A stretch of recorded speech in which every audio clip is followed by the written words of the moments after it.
This house is in Spring City, Pennsylvania, a small town a little west of Philadelphia. This house used to be a bank building that was built in 1872, which is now my home. When I decided to purchase it, I knew the building well because my very first job started out as a teller in 1972 in this bank.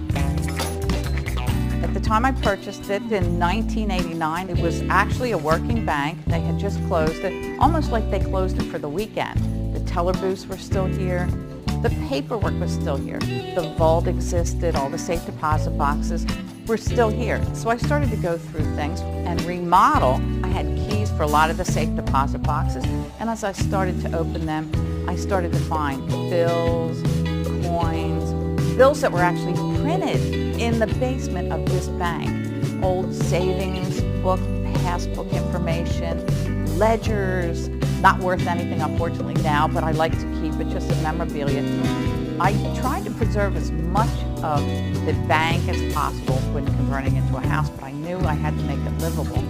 I designed the layout, but mostly the bank designed itself because I have a big vault that you can't remove the vault. I want to show off that there's a vault. I thought that was the coolest part of the whole house, is that I had a vault. And I knew right away it had to be a bar. And it already had the loft on top of the vault. So I knew the boardroom was going to be my bedroom. And I just did one room at a time. I knew we needed a curve because it was so stark and square. So my first idea was to do a half circle, put the dining room in a curve.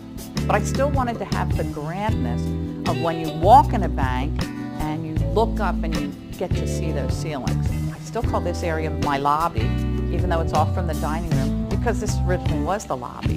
And the whole ceiling's original. The original skylight, which still opens to let ventilation in. Every chandelier you see in here and the clock out front is original to this building. Now the basement of this place has the original vault from 1872.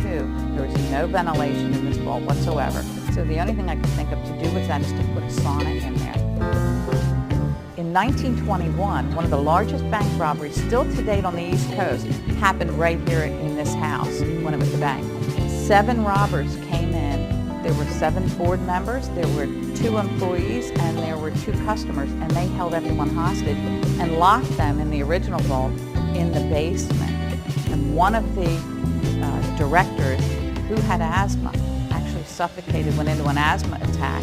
People have seen shadow in here, they tell me all the time. Whoever it is seems to be friendly because they never bother me. I love living in this house because it's part of my history, part of the town's history, and I do think it's cool. I feel like a queen in this bank. It just makes me feel good, and I'm very secure. I love it.